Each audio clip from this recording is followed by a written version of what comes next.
ഇന്ന് നിങ്ങളുടെ മുമ്പിൽ വന്നിട്ടുള്ളത് ഒരു സ്പെഷ്യൽ വില്ലനെ ഇൻട്രൊഡ്യൂസ് ചെയ്യാനാണ്. റിഫ കേസിലുള്ള വെരി സ്പെഷ്യൽ വില്ലനെ ഇൻട്രൊഡ്യൂസ് ചെയ്യാൻ.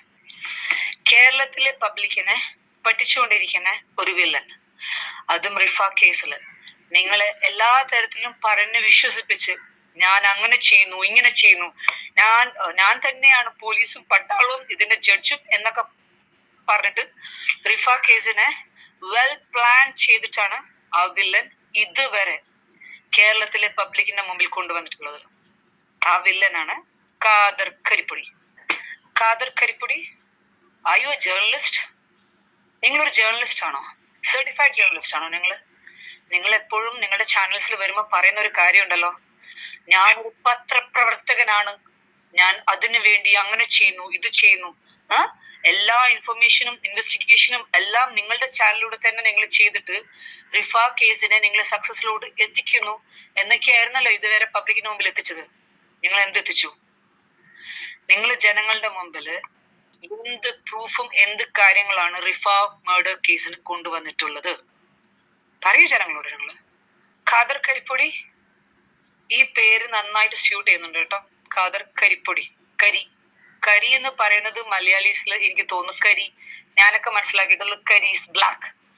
ഒരു കരിപ്പൊടി, അതെനിക്കറിയാം, കരിയുടെ പൊടി, അത് തന്നെയാണ് നിന്റെ മനസ്സിലുള്ളത്. നിന്റെ നെഞ്ചിന്റെ അകം മൊത്തം, നിങ്ങളുടെ നെഞ്ചിന്റെ അകത്ത് മൊത്തം ഈ കരിപ്പൊടിയാണ്, അല്ല പുറത്ത് കാണുന്ന ഈ വൈറ്റ് വാഷ് അടിച്ച കളർ അല്ല. അകത്ത് പുറത്ത് വെളുപ്പും അകത്ത് കറുപ്പുമാണ്.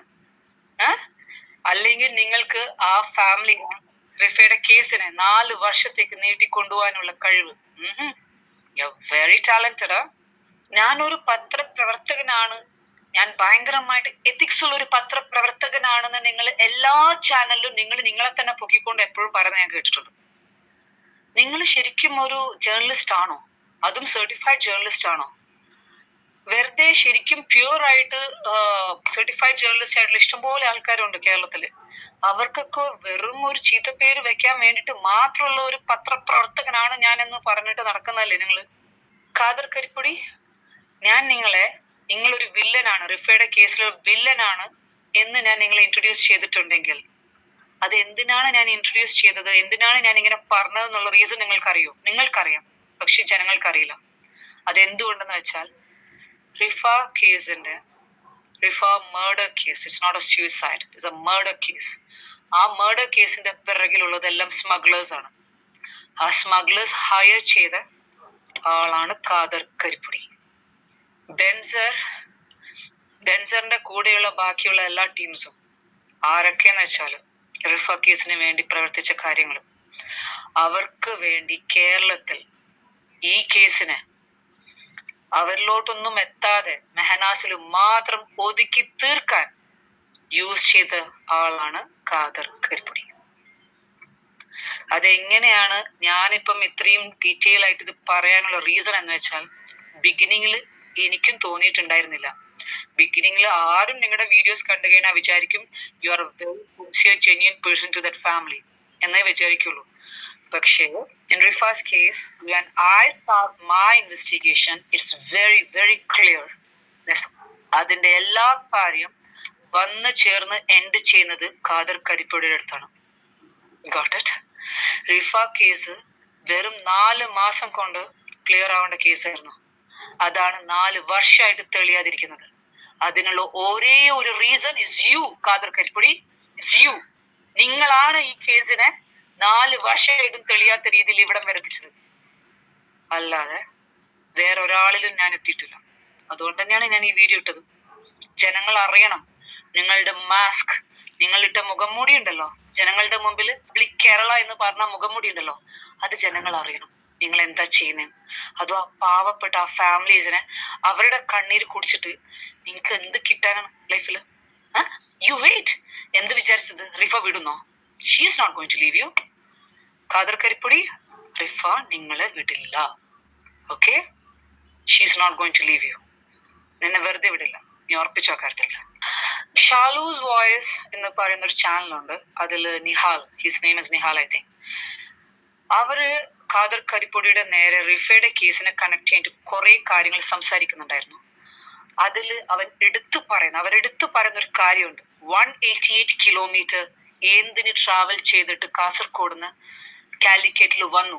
അവിടെ വേറെയും കേസസ് അവിടെ നടക്കണ സമയത്ത് എന്തിനാണ് ഇത്രയും ദൂരം ട്രാവൽ ചെയ്തിട്ട് റിഫയുടെ കേസിന് വേണ്ടിയിട്ട് അറ്റൻഡ് ചെയ്യാൻ നിങ്ങൾ വന്നു? ഇത് തന്നെയാണ് ഞാനും എത്തിയത്. അവസാനം ഞാൻ വന്ന് ചെന്നെത്തിയത് ഖാദർ കരിപ്പൊടിയിലേക്ക്. എന്തിന്? Why did you travel 188 kilometre from Kasaragod to Calicut?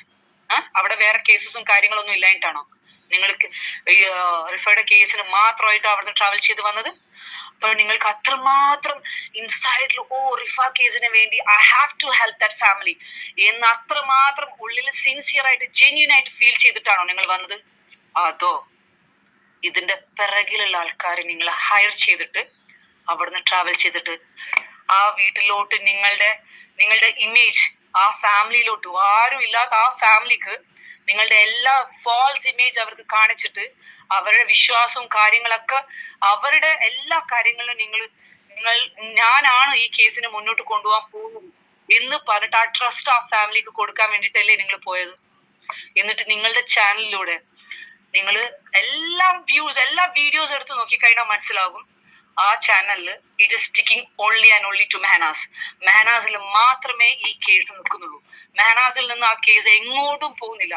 അതും നിങ്ങൾ ഇത്രയും ഇൻഫർമേഷൻസ് ഓരോ വീഡിയോസിലും നിങ്ങൾ കാണിക്കുമ്പോഴും ആ ഇൻഫർമേഷൻസ് അങ്ങനെയും ആ ഫാമിലി ഷെയർ ചെയ്ത ഇൻഫർമേഷൻസ് ആണ് നിങ്ങൾക്ക്. അല്ലാതെ നിങ്ങളായിട്ട് കണ്ടുപിടിച്ച ഒരു ഇൻഫർമേഷനും ഇല്ല അതില്. ഒരു ഇൻഫർമേഷൻസും ഇല്ല. നിങ്ങളായിട്ട് കണ്ടുപിടിക്കാത്ത ഇൻഫർമേഷൻസ് ആയിരുന്നു ആ വീട്ടിലോട്ട് വന്നെത്തിയത്. റിഫ മരിച്ചിട്ട് 1 മാസം തികയുന്ന മുമ്പിട്ട് തന്നെ ദുബായിൽ നിന്ന് പോലും ആൾക്കാർ ആ വീട്ടിൽ എത്തിയിട്ടുണ്ട്. ഈ കേസിനെ ദുബായ് റീഓപ്പൺ ചെയ്യാനും എല്ലാ സപ്പോർട്ടും കൂടി. എന്നിട്ട് പോലും അത് റിജക്ട് ചെയ്യാനും ആ കേസിനെ മുന്നോട്ട് കൊണ്ടുപോകാത്ത രീതിയിൽ വെറും കേരളത്തിൽ മാത്രം സ്റ്റോപ്പ് ചെയ്ത് മെഹനാദിന് മാത്രം ഒതുക്കി തീർക്കാൻ ഉള്ള planning. And that was you Khader Karippodi. പറ, if it is not you, നിങ്ങൾ അത് ചെയ്തിട്ടില്ല എന്നുണ്ടെങ്കിൽ ഇതിനുള്ള റിപ്ലൈ വെരി സൂൺ. പിന്നെ ഒരു കാര്യം കൂടി, ദുബായിന്ന് ആരോ ഷാലൂസ് വോയിസിനെ വിളിച്ചിട്ട് ഈ വീഡിയോസ് ചെയ്യുന്നതൊക്കെ നിർത്തണം, ഖാദർ കരിപ്പൊടിയുടെ നേരെയും ബാച്ചിന്റെ നേരെയും ചെയ്യുന്ന വീഡിയോസ് ഒക്കെ സ്റ്റോപ്പ് ചെയ്യണം, ഖാദർ കരിപ്പൊടി തിരിച്ച് നിങ്ങളുടെ നേരെ വീഡിയോസ് ചെയ്യില്ല, അത് ഞങ്ങൾ ഇത്ര ഓഫേഴ്സ് ആയിട്ട് more than 10 lakhs എന്തോ സംതിങ് എമൗണ്ട് ഓഫർ ചെയ്തിട്ട് ദുബായിന്ന് ഒരു ഇൻഫ്ലുവൻസർ ആയ ഷാലൂസ് വോയിസിനും, അതും ഇപ്പോഴാണ് വെരി റീസെന്റ് ആണ് ഞാൻ റിഫയുടെ കേസ് കണക്ട് ചെയ്തിട്ട് ഷാലൂസ് വോയിസിലെ വീഡിയോസ് ഞാൻ കണ്ടത്. അപ്പം ഇപ്പോഴാണ് അടുത്ത് ഖാദർ കരിപ്പൊടി റിഫയുടെ കാര്യം കണക്ട് ചെയ്തിട്ടും ബാച്ചിയുടെ കാര്യം കണക്ട് ചെയ്തിട്ടും ഷാലൂസ് വോയിസിൽ ഞാൻ കാണുന്നത്. I hope everyone have seen that videos. അപ്പൊ അതില് അങ്ങനെ ഒരു പറയുന്ന ഒരാൾക്ക് ദുബായിന്ന് more than 10 lakhs അവർ ഓഫർ ചെയ്തിട്ടുണ്ടെന്നും ഈ വീഡിയോസ് ചെയ്യുന്നതൊക്കെ നിർത്തണമെന്നും ഈ റിഫയുടെ കേസിന്റെ പിറകെ ഖാദർ കരിപ്പൊടിയും ബാഷിനെയും പറഞ്ഞ് കണക്ട് ചെയ്ത് പോവാൻ പാടില്ല എന്ന് ദുബായിന്ന് ആരാണ് ഇത്ര വലിയ എമൗണ്ട് ഓഫർ ചെയ്തിട്ട് പറയാനുള്ളത്? ഇതിൽ തന്നെ എല്ലാവർക്കും ചിന്തിച്ചെടുക്കാം. Khader കരിപ്പൊടി is very much connected with these all people. ഈ പറയുന്ന ആൾക്കാരൊക്കെ ആയിട്ട് ഖാദർ കരിപ്പൊടിക്ക് നല്ല കണക്ഷൻ ഉണ്ട്. ഷാലൂസ് വോയിസിന് അവർക്ക് കിട്ടുന്ന ഇൻഫർമേഷൻ ആണ് ഖാദർ കരിപ്പൊടിയുടെ നേരെ റിഫ കേസിൽ അവർ സംസാരിക്കുന്നത്. അപ്പോഴേക്കും ദുബായിന്ന് ഇത്രയും വലിയ എമൗണ്ട് ഓഫർ ചെയ്തിട്ട് ഈ വീഡിയോ സ്റ്റോപ്പ് ചെയ്യണം ഖാദർ കരിപ്പൊടിയുടെ നേരെ എന്ന് പറയണമെങ്കിൽ എവ്രി വൺ, എല്ലാവരും ഒന്ന് ചിന്തിച്ചു നോക്ക്, ഖാദർ കരിപ്പൊടി എത്രമാത്രം കണക്റ്റഡ് ആണ് ഈ ദുബായിലുള്ള ഈ ആൾക്കാരായിട്ടെന്ന്. ഇതിന്റെ പിറകിൽ സ്മഗ്ലേഴ്സ് ആണ്, ഈ പറഞ്ഞ ആൾക്കാരാണ്, അവരാണ് ഈ ഫണ്ട് എറിയുന്നത്. അവർക്ക് വേണ്ടിയാണ് ഖാദർ കരിപ്പൊടി റിഫയുടെ കേസ് ഇന്നേ വരെ മെഹനാസിൽ നിന്നും വിട്ട് എവിടേക്കും പോവാത്ത രീതിയിൽ ഇവിടെ ചെയ്യുന്നത്. റിഫ മർഡർ കേസിൽ ഇതിന്റെ എല്ലാ സ്ക്രിപ്റ്റും ചെയ്തത് Khader കരിപ്പൊടിയാണ്. He was a script writer for Rifa's murder case.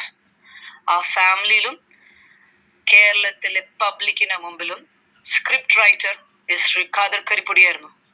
പക്ഷെ നിങ്ങൾ എഴുതിയ സ്ക്രിപ്റ്റ് അല്ല അവളുടെ ലൈഫിൽ നടന്നത്. കോട്ടഡ് അതല്ല എന്ന് തെളിയിക്കാൻ വേണ്ടിയിട്ടാണ് she came to me, എൻ്റെ അടുത്ത് വന്നത് കേട്ടോ ഖാദർ. അതുകൊണ്ട് തന്നെയാണ് ഈ കേസിന്റെ each and every points and കോർണേഴ്സിൽ എനിക്ക് എത്താൻ പറ്റിയത്. കറങ്ങി എത്തിയത് നിന്റെ ഖാദർ കരിപ്പൊടിയാണ് ഞാൻ വന്നത്. അവിടെയാണ് ഈ വില്ലൻ ഒന്ന് പുറത്ത് കൊണ്ടുവരണം എന്ന് എനിക്ക് തോന്നിയത്. That is why the reason I am putting this video. എല്ലാവരും ഒന്ന് അറിയട്ടെ. ഖാദർ കരിപ്പൊടിയുടെ വീഡിയോസിൽ എല്ലാ വ്യൂവേഴ്സും ശ്രദ്ധിച്ചു കഴിഞ്ഞാൽ മനസ്സിലാവും. എല്ലാവരും ശ്രദ്ധിച്ച് ഒന്നും കൂടി വേണമെങ്കിൽ ഒന്ന് എടുത്ത് നോക്കിയാൽ മനസ്സിലാവും. ഓരോ പോയിന്റ്സിന് എടുത്തിട്ടാണ് ഹീസ് ജസ്റ്റ് ലാഗിങ്. നമ്മൾ ഈ മെഗാ സീരിയലൊക്കെ കൊണ്ടുപോകുന്നില്ലേ, അതുപോലെ. Because he's A script writer. എങ്ങനെയാണ് ഈ കേസിനെ ജനങ്ങളുടെ മുമ്പിലോട്ട് കൊണ്ടുവന്ന് അവൻ വിചാരിച്ച ലെവലിൽ തന്നെ കൊണ്ടുവന്ന് ഇതിന്റെ പിറകിലുള്ള ആൾക്കാരൊക്കെ സേവ് ചെയ്ത് മെഹനാസിൽ മാത്രം ഈ കേസിന് ഒതുക്കി വെച്ചിട്ട് ജനങ്ങളിലേക്ക് ഇത് എങ്ങനെയാണ് പ്രസന്റബിൾ ചെയ്യേണ്ടതെന്നുള്ള സ്ക്രിപ്റ്റ് വളരെ ക്ലിയർ ആയിട്ട് ചെയ്തേക്കുന്നത് ഖാദർ കരിപ്പൊടിയാണ്. ആൻഡ് അതിനെ മെഗാ സീരിയൽ കൊണ്ടുപോകുന്നത് പോലെ സീരിയൽക്കാർക്ക് പോലും ഇതുപോലെ കൊണ്ടുപോകാൻ കഴിയില്ല. അതുപോലെ കൊണ്ടുപോകുന്ന പോലെയാണ് ഖാദർ കരിപ്പൊടി കൊണ്ടുപോയത്. അതുകൊണ്ട് as soon as possible it's my request, എൻ്റെ ഒരു റിക്വസ്റ്റ് ആണ്, ഏതെങ്കിലും സീരിയൽ പ്രൊഡക്ഷൻ ടീം ഇത് കാണുവാണെങ്കിൽ give one chance for Khader കരിപ്പൊടി to write a script in your serial. നല്ല രീതിയിൽ സീരിയൽ പോകും ചെയ്യും. അതിലൊരു റോളും കൊടുക്കണം ഖാദർ കരിപ്പൊടിക്ക്. എന്ത് റോളാണെന്നറിയോ? ഇതുപോലെ ഹി ആക്ട് വെരി വെൽ. ഏതോ ഒരു വീഡിയോയിൽ ഇരുന്നിട്ട് പറയുന്ന ഞാൻ കണ്ടു, കരച്ചിൽ വന്നു, എനിക്ക് ആ ഫാമിലിയുടെ കണ്ണീര്, എനിക്ക് അവരുടെ വിഷമം എനിക്ക് കാണാൻ പറ്റുന്നില്ല. എന്താണ്, ഞാൻ എവിടെയും ഞാൻ പെട്ടെന്ന് കരയില്ല, പക്ഷെ ഞാൻ കരഞ്ഞുപോയി. ഇതൊക്കെ പോയിട്ട് എവിടെയെങ്കിലും ഷോ വെച്ച് ചെയ്താൽ you will earn more. Khader കരിപ്പൊടിക്ക് ഒരുപാട് കാര്യങ്ങൾ കിട്ടും. കേട്ടല്ലോ, ഇതിനാണ് ശരിക്കും കരയാൻ പോകുന്നത് ഖാദർ കരിപ്പൊടി. ഇപ്പൊ ഒരു വീഡിയോയിൽ ഇരുന്ന് റിഫക്ക് വേണ്ടി കരഞ്ഞില്ലേ, ആ കരഞ്ഞത് ശരിക്കും റിയൽ ആയിട്ട് ലൈഫിൽ കരയാൻ പോകുന്നതേ ഉള്ളൂ ഖാദർ കരിപ്പൊടി. ഓക്കെ, ആരൊക്കെ സേവ് ചെയ്യാൻ വേണ്ടിയിട്ടായിരുന്നു ഖാദർ കരിപ്പൊടി ഇതുവരെ ഡ്രാമ ചെയ്തതൊന്നും വീഡിയോസിനൊക്കെ അവർ തന്നെ ആ ഫാമിലിയിൽ നിന്ന് തന്നെ ഇൻഫർമേഷൻ വാങ്ങിച്ചിട്ട് പോയി ഖാദറിന് അറിയാം ഇത് എങ്ങോട്ട് പോകുന്ന കേസാണ്, ആരൊക്കെയാണ് ഇതിന്റെ പിറകിൽ നിന്നൊക്കെ നന്നായിട്ട് അറിഞ്ഞിട്ട് കൂടി വെറും മെഹനാസിൽ മാത്രം കറങ്ങി വെക്കുന്ന രീതിയിൽ അതിനെ ആ കേസിന് ഒന്നിനുമില്ലാത്ത രീതിയിൽ അവിടെ ഒതുക്കി വെച്ചു. റൈറ്റ്. പിന്നെ റിഫയുടെ പേരും പറഞ്ഞ് നിങ്ങൾ നല്ലോണം മണി കോൺട്രിബ്യൂട്ട് ചെയ്തിട്ടില്ലേ, ഒരുപാട് പൈസ കോൺട്രിബ്യൂട്ട് ചെയ്തിട്ടില്ലേ നിങ്ങളുടെ പബ്ലിക് കേരളയിലൂടെ കൂടി? Almost more than 10 lakhs contribute ചെയ്തു എന്നാണല്ലോ ഞാൻ കേട്ടത്. അപ്പം ആ പൈസ അത് നിങ്ങൾ വിഴിഞ്ഞോ അല്ല വേറെ ആരെങ്കിലും വിഴിഞ്ഞോ എന്ന് എനിക്കറിയില്ല. ഫാമിലിക്കാകെ 1 lakh മാത്രമേ കിട്ടിയിട്ടുള്ളൂ അതിൽ നിന്ന്. റിഫയുടെ പേരും പറഞ്ഞിട്ട് നിങ്ങൾ അതിൽ പൈസ കോൺട്രിബ്യൂട്ട് ചെയ്ത് ഇറങ്ങിയിട്ട് നല്ലൊരു എമൗണ്ട് നിങ്ങൾക്ക് വന്ന് ചേർന്നിട്ടുണ്ടായിരുന്നു. എന്നിട്ട് അതിന് വെറും ഒരു 1 lakh മാത്രമാണ് ആ ഫാമിലി കൊടുത്തത്. ആ പൈസ ആ ഫാമിലിക്ക് കേസ് റൺ ചെയ്യാനുള്ള രീതിയിൽ ഹെൽപ്പ് ചെയ്യാമായിരുന്നു. ശരിക്കും ഹെൽപ്പ് ചെയ്യായിരുന്നു നിങ്ങളത്. കേസ് റൺ ചെയ്യാൻ പൈസ ആവശ്യമുണ്ട്, അവർക്ക് നല്ലൊരു ലോയറിനെ വെക്കാൻ പൈസ ആവശ്യമുണ്ട്, അവർക്ക് ഈ കേസിന് കേരളത്തിൽ ഫൈറ്റ് ചെയ്ത് ദുബായിൽ എത്തിക്കാൻ അവർക്ക് പൈസ ആവശ്യമുണ്ടായിരുന്നു. അവർക്ക് ഫിനാൻഷ്യലി അവർക്ക് അതിനൊന്നും പറ്റാത്ത ആൾക്കാരായിരുന്നു അവര്. അത് നിങ്ങൾ മനസ്സിലാക്കിയിട്ട് നിങ്ങളുടെ ചാനലിലൂടെ അത് ചെയ്യുന്നത് പറഞ്ഞു ജസ്റ്റ് നിങ്ങളുടെ ചാനലിനെ പൊലിപ്പിച്ച് കൊണ്ടുവന്നിട്ട് millions and millions of views mega serial കൊണ്ടുപോകുന്നത് പോലെ നിങ്ങൾ നിങ്ങളുടെ കാര്യം ചെയ്തു. That's what you did. അത്രേ ചെയ്തിട്ടുള്ളൂ. ജനങ്ങളിൽ വിശ്വസിപ്പിച്ചു. ഞാൻ ആ റിഫ ഫാമിലിയുടെ കൂടെയാണ് അന്നും ഇന്നും. എന്നൊന്നും പറയാൻ പറ്റില്ല, അത് ഞാൻ ക്ലിയർ ആക്കി തരാം. കേട്ടല്ലോ, എന്നും എന്ന് പറയാൻ പറ്റില്ല. ഇനി വരാൻ പോകുന്നത് ഞാൻ ക്ലിയർ ആയി കൊടുക്കും ജനങ്ങൾക്ക്. ഓക്കെ. ഖാദർ കരിപ്പൊടിനെ ഹയർ ചെയ്തത് ഈ റിഫ മർഡർ കേസിന്റെ പിറകിലുള്ള സ്മഗ്ലേഴ്സ് ആണ്. റഫ്താസിനെ ആര് ഹയർ ചെയ്തു? ഖാദർ കരിപ്പൊടി ഹയർ ചെയ്തു അല്ലെ. Raftas is an advocate, but is he a criminal advocate? അല്ലെങ്കിൽ ഇതുപോലത്തെ ഒരു മർഡർ കേസ് തെളിയിച്ചിട്ടോ എന്തെങ്കിലും ചെയ്തിട്ടുള്ള ഒരു കേസുള്ള ഒരാളാണോ? ഇതൊരു ചെറിയ കേസായിരുന്നല്ലോ റിഫയുടെ കേസ്. റിഫയുടെ കേസ് എന്ന് പറയുന്നത് ദുബായിലും കേരളത്തിലും കണക്ട് ചെയ്തിട്ടുള്ള കേസാണ്. അപ്പൊ അതുപോലത്തെ ഒരു അഡ്വക്കേറ്റിനെ ഹയർ ചെയ്യണമായിരുന്നു. അല്ലാതെ വെറും ഒരു പെറ്റി കേസ് റൺ ചെയ്യുന്ന റഫ്താസിനെ പോലത്തെ ഒരു അഡ്വക്കേറ്റിനെ അല്ല ഹയർ ചെയ്യേണ്ടത്. അതും ഫ്രീ ആയിട്ടാണ് ഞാൻ ഹയർ ചെയ്തിരിക്കുന്നത്. അല്ല, ഞങ്ങൾ ഇത് ചെയ്യാൻ പോകുന്നത് ഈ ഫാമിലിക്ക് വേണ്ടിയിട്ട് എന്ന് പറഞ്ഞിട്ട് അതും ജനങ്ങളുടെ മുമ്പിൽ നിങ്ങൾ സിമ്പതി വാങ്ങിക്കാനും അതിലൂടെ നിങ്ങളുടെ ചാനൽ റൺ ചെയ്യാനൊക്കെ കുറെ നോക്കി. ആര് പറഞ്ഞു ഇതൊക്കെ ഫ്രീ ആയിരുന്നു എന്ന്? ഫണ്ട് വരുന്നിടത്തുനിന്നൊക്കെ വരുന്നുണ്ടായിരുന്നില്ലേ? ആ ഫണ്ടൊക്കെ എവിടെ പോയി? ജനങ്ങൾ തന്നെ ഒരുപാട് നിങ്ങൾ ഫേക്ക് അക്കൗണ്ടും കാര്യങ്ങളൊക്കെ ഇട്ടിട്ട് ഒരുപാട് എമൗണ്ട് ഈ കാര്യത്തിൽ നിങ്ങളുടെ അടുത്തേക്ക് എത്തിച്ചേർന്നിട്ടുണ്ടായിരുന്നു. ആ എമൗണ്ട് ഒക്കെ എവിടെ പോയി? ആ ഫാമിലിക്ക് എന്തുകൊണ്ട് കൊടുത്തില്ല ആ എമൗണ്ട് ഈ കേസ് റൺ ചെയ്യാൻ വേണ്ടിട്ട്? ഷാലൂസ് വോയിസ് പറഞ്ഞ വേറൊരു പോയിന്റ് ആണ് ബാച്ച എന്ന് പറഞ്ഞിട്ട് he was just going behind that person. ഞാൻ ഈ കേസ് തുടങ്ങുമ്പോ തന്നെ പറഞ്ഞിട്ടുണ്ട് 7 പേരെ ഞാൻ പറയുന്നുണ്ട്. മെഹനാസ്, ജംഷാദ്, ആഷിഖ്, ഇവർ 3 പേരും കൂടിയാണ് ആ റൂം റിഫേനെ ഇല്ലാണ്ടാക്കിയത്. പിന്നെ ഇതിനെ പിറകിൽ ചെയ്ത ആൾക്കാരാണ് ബെൻസർ, പിന്നെ ഡെഡ് ബോഡി നാട്ടിലെത്തിക്കാൻ അതിനു വേണ്ട എല്ലാ എന്താ പറയാ ഇന്ത്യൻ ടൂൾസ് ഒക്കെ യൂസ് ചെയ്ത് കളിച്ച് ബോഡിയുടെ കൂടെ ഗോൾഡും വെച്ചിട്ട് അയച്ച ആളാണ് അഷ്റഫ് താമരശ്ശേരി. പിന്നെ ഇതിന്റെ ഈ സ്മഗ്ലേഴ്സിന്റെ എല്ലാ കാര്യങ്ങളും അറിയുന്ന 2 വിറ്റ്നസസ് ആണ് ബനീഷും ഷംസുദ്ദീനും.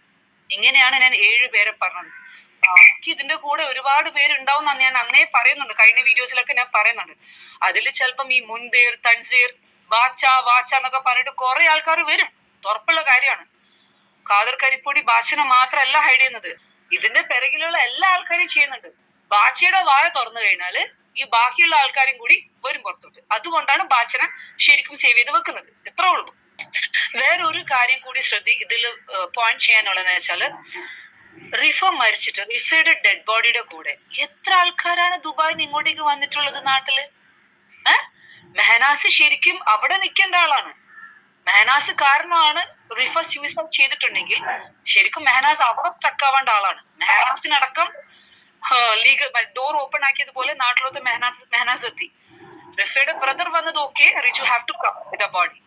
മെഹനാസ് വന്നു, ജംഷാദ് വന്നു, ആഷിഖ് വന്നു, ബാച്ച വന്നു, എല്ലാവരും ഈ ഡെഡ് ബോഡിയുടെ കൂടെ തന്നെ വന്നു. ഓക്കെ വന്നു. ഇവരൊക്കെ ആരാണ്? റിഫയുടെ ഈ പറഞ്ഞ ജംഷാദും ആഷിഖും ബാച്ചയൊക്കെ റിഫയുടെ കൂടെ തന്നെ വന്നിട്ട് നാട്ടിൽ വരാനും, അത് മാത്രമല്ല ഈ 4 years ആയിട്ട് ഈ പറഞ്ഞ ഓരോ ആൾക്കാരും തിരിച്ച് ദുബായിലോട്ട് പോയിട്ടില്ല. വായ് അവർക്കൊക്കെ ജോബ് ഇല്ലേ അവിടെ? ഈ പറഞ്ഞ ജംഷാദും ഈ പറഞ്ഞ ബാച്ചയൊക്കെ അവിടെ 4 years, മോർ ദാൻ 4 years ഒക്കെ ഞാൻ അവിടെ വർക്ക് ചെയ്യുന്നൊക്കെ ഖാദർ കരിപ്പൊടിയുടെ വീഡിയോ തന്നെ പറയുന്നുണ്ടല്ലോ. എന്നിട്ട് ഇവർ ആരും എന്തുകൊണ്ട് തിരിച്ച് നമ്മളൊരു ജോലി ചെയ്യുമ്പോൾ തിരിച്ച് അങ്ങോട്ട് പോയില്ലേ? എന്നിട്ട് അവിടെ വർക്ക് ചെയ്യില്ലേ? ഇവർക്കൊക്കെ എന്താണ് ഈ ഡെഡ് ബോഡി, റിഫയുടെ ഡെഡ് ബോഡി വരുന്ന കൂട്ടത്തിൽ ഇവർക്കൊക്കെ ബാൻ കിട്ടിയോ ദുബായിലിന് തിരിച്ചു പോകാൻ പാടില്ല? അവിടെയാണ് മനസ്സിലാക്കേണ്ടത്, ഈ സ്മഗ്ലേഴ്സ് ടീമിൽ പെട്ട കുഞ്ഞു കണ്ണികൾ, മീൻസ് കുഞ്ഞു ടീമാണ് ഈ പറഞ്ഞ ആൾക്കാർ. ആരൊക്കെ?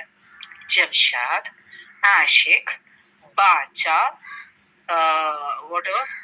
ഈ പറഞ്ഞ ടീംസ് ഒക്കെ. അപ്പൊ അവർക്ക് ആർക്കും തിരിച്ചു പോകാൻ പറ്റില്ല. കാരണം തിരിച്ച് കയറാത്ത രീതിയിൽ തന്നെയാണ് അവർ ഇവിടെ കേരളത്തിൽ സെറ്റിൽ ആക്കിയിട്ടുണ്ടാവുക. അല്ലെങ്കിൽ ഇവർ തിരിച്ചു പോവണ്ടേ? അവരുടെ ഫാമിലിക്ക് വേണ്ടി വർക്ക് ചെയ്യണമെങ്കിൽ അവർ തിരിച്ച് ദുബായിലോട്ട് പോവണ്ടേ? റിഫയുടെ ബോഡിയുടെ കൂടെ ജാഥ പോലെ ഇവർ വരാൻ വേണ്ടിട്ട് ഇവരൊക്കെ ആരാണ്? റിഫയുടെ. അപ്പൊ തിരിച്ച് അങ്ങോട്ട് പോയി കഴിഞ്ഞാൽ സ്മഗ്ലേഴ്സ് ടീം ഇവർ ബാക്കി വെക്കില്ല, മൊത്തത്തിൽ അങ്ങോട്ട് കയറ്റി വിട്ടതാ. റിഫനെ കൊന്നിട്ട് വിട്ടു, ബാക്കി എല്ലാത്തിനും കൊല്ലാണ്ട് വിട്ടു. അത്ര ഉള്ളു ഡിഫറൻസ്. ഖാദർ കരിപ്പൊടിയുടെ ബാക്ക്ഗ്രൗണ്ട് നോക്കിക്കഴിഞ്ഞപ്പോൾ കാസർഗോഡിലെ ഏതോ ഒരു കോളനിയിൽ വളർന്ന ഒരാളായിട്ടാണ് ഞാൻ അറിഞ്ഞത്. ഓക്കെ, എനിക്ക് കിട്ടിയ ഡീറ്റെയിൽസ്. അപ്പം ഫിനാൻഷ്യലി ഒക്കെ ഒരുപാടൊന്നും ഇല്ലാത്തൊരു നോർമൽ ഫാമിലി, ഒരു ബേസിക് ഫാമിലിയിൽ നിന്ന് വന്ന ഒരാളാണ് ഖാദർ കരിപ്പൊടി.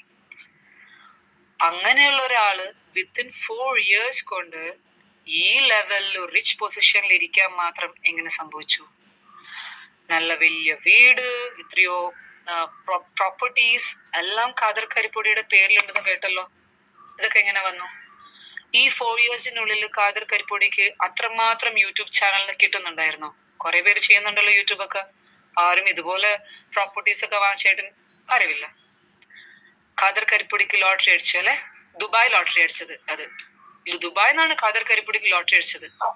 പക്ഷെ അത് സ്മഗ്ലേഴ്സിന്റെ ലോട്ടറിന്ന് മാത്രം ഫണ്ട് വരുന്നത് അവിടെ നിന്ന് അല്ലെ?